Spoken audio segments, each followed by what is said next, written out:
I'm finally building a new keyboard.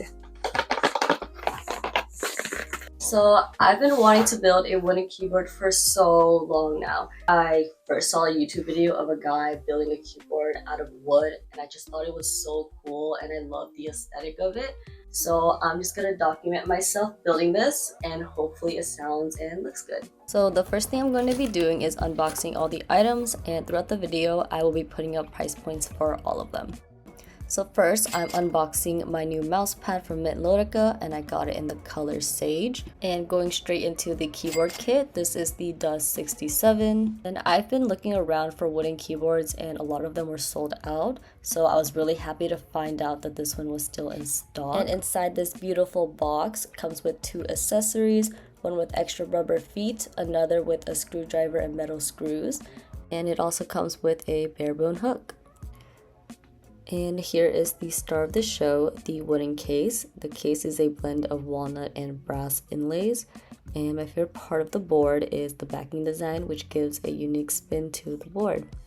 And at the very top of it is a gold USB port, which gives it a nice design. And in the black envelope is the PCB, switch pad, silicone pad, and the aluminum plate. Now I'm going to be unboxing the keycaps and stabilizers, which I both bought from Osume. First, I'm going to be unboxing the Matcha stabilizer set. In this pack, it comes with 10 stabilizer housing and stems, 4 short wires, 2 spacebar wires, and as well as 1 pack of stabilizer stoppers. Now I will be unboxing the Matcha keycaps that matches perfectly with the mouse pad, as well as the novelties. Look at how cute they are. This will definitely give the keyboard a nice layout. Okay, and now it's time for the assembling part. First, you're going to grab your PCB and switch pad and align them together. And then grab your stabilizers. I'm going to be lubing them with the Krytox 205G0. First, you're going to be grabbing a house and then lubing the 2 sides and the back of it and evenly coat it with just a small amount of lube.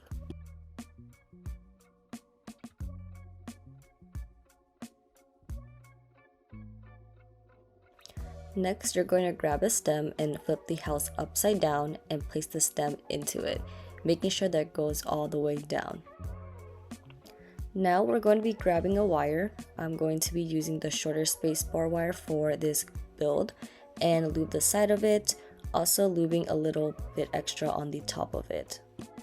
And if you do decide to lube your stabilizers, just make sure that it's well coated, but we're able to see a little bit of the wire. And you want to make sure to not over lube it, as it can start to feel sluggish. And now we're going to attach them together. You want to grab your housing and stems and flip it upside down, and then insert the wire into the opening and then flip it 90 degrees and snap them into place like so. And this can be a little bit difficult at first, so it might take a few practice to get them to snap into place. And then you're going to repeat it on the other side. Once you're done assembling your stabilizers, they should look like this, with these as the remaining left in the box. And now you're going to lay the stabilizers out on the PCB, the shorter wire flip like a U, and the spacebar wire flip downwards.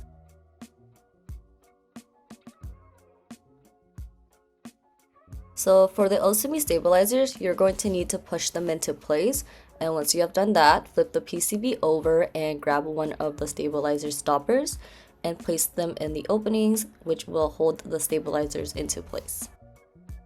And here I'm using tweezers, but you can honestly just use your hands and your fingers. So you're going to be doing this for all the openings, and you can always flip the PCB back around to see where the stabilizers lined up with the holes if you aren't able to locate it.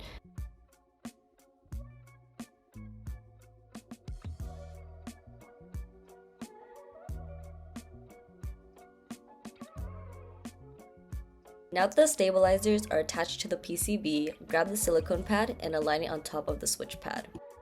Now grab your plate and your screws, one silver one and one black one. And then you're going to be placing the black screws onto the plate on the outer edges. And then grab one of the silver screws and flip the plate around and screw it into one of the black screws. And now you're going to repeat this for all 4 sides. Right, and this is where all the opening holes are and how it should look like after you screw everything on into the plate. Okay, and now we're just gonna align the plate with the rest of the parts. I'm grabbing the screwdriver and the screws, and here I used the 3 magnet screws that the screwdriver came with on accident, but I recommend using the black ones from earlier, but it still worked out in the end anyways. So flipping it around so it shows the back of the PCB and screwing it into the 4 beige looking holes, and this should keep everything together and ready for us to put on the switches. For this build, I will be using the jammy switches because I wanted more of a higher pitch typing sound, and that's another reason why I'm not using the Matcha switches, as they tend to be more thocky and deep, but I might switch them out in the future.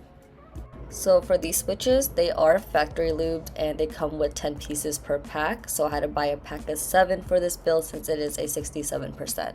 Now I'm going to cover the entire plate with switches, making sure that the needles are facing upwards to fit them in properly for this build.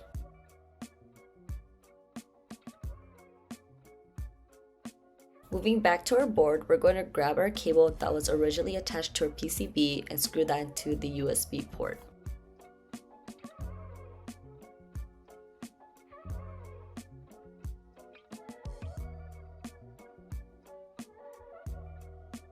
Here I'm using the black screws and my own screwdriver, but I recommend using the screwdriver that it came with and the magnetic screws.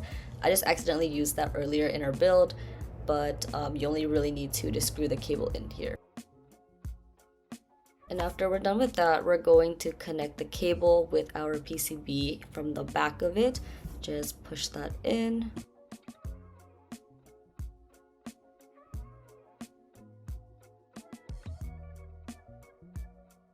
And then the most satisfying part is pushing all the parts into the case. And from here, we're just gonna put in the rest of our keycaps.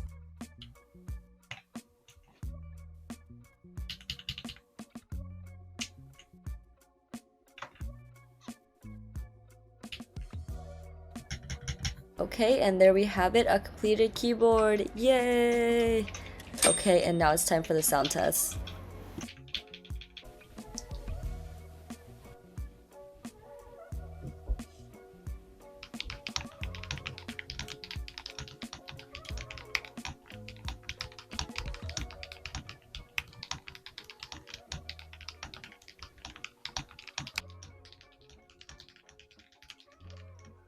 Oh my god.